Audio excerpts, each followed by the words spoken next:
ஆத்ம வித்யா யோகாவின் ஆன்மீக நறுமணம் ஆக்கம் பெறும் நம் மனம்.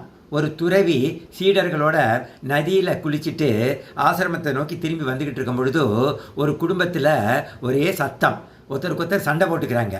அதை பார்த்த துறவி சீடர்களிடம் சிரிச்சுக்கிட்டே கேட்குறாரு, ஏன் இந்த மனிதர்கள் கோபத்தில் இருக்கும் பொழுது ஒருவரை ஒருவர் பார்த்து சத்தம் போட்டு சண்டை பிடிக்கிறார்கள் கேட்குறாரு.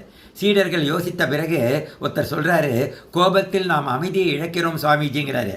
துறவி அதற்கு கேட்குறாரு, உனக்கு பக்கத்தில் இருக்கிற நபரிடம் ஏன் சத்தமிடுகிறாய்?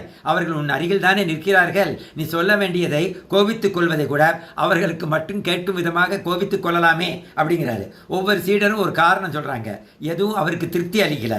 கடைசியில் துறவி சொல்கிறாரு, எப்பொழுது இரு மனிதர்கள் ஒருவர் மீது ஒருவர் கோபம் கொள்கிறார்களோ அப்பொழுது அவர்களின் மனம் இரண்டும் வெகு தொலைவுக்கு சென்று விடுகிறது. எனவே தூரத்தில் இருக்கும் மனதிற்கு கேட்க வேண்டும் என்பதற்காகவே சத்தமிடுகிறார்கள்.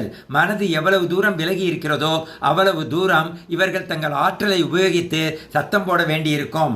அப்பொழுதுதானே தங்கள் கருத்து வெகு தொலைவில் இருக்கும் மனதை சென்றடையும் நினச்சிக்கிட்டு அப்படி கத்துறாங்க. மனது ரெண்டும் ரொம்ப தூரம் விலகி போயிடுச்சு.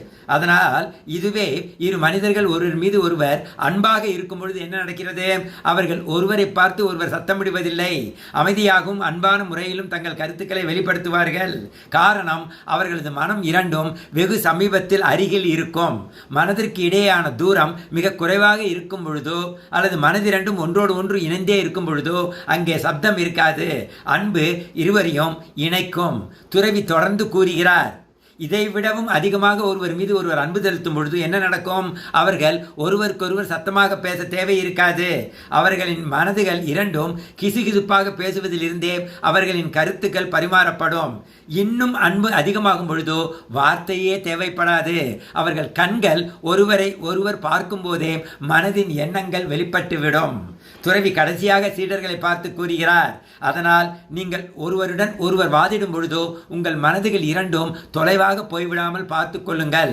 மனதின் தொலைவை அதிகப்படுத்தும் வார்த்தைகளை உபயோகப்படுத்தாதீர்கள். அப்படி செய்யாமல் போனால் ஒரு நாள் உங்கள் மனங்களின் தூரம் கொஞ்சம் கொஞ்சமாக அதிகமாகி கடைசியில் ஒன்று சேரும் பாதியே அடைக்கப்பட்டுவிடும் நிலை வந்துவிடும். பெர்மனண்டாக வெறுப்பு துளிர் விட்டுவிடும் அண்ட் தூரம் அதிகமாகிவிடும். ஆகையால் அன்புடன் இருங்கள், மனங்களை இணைங்கள் அண்டு அமைதியாக வாழுங்கள். இறைவா நன்றி.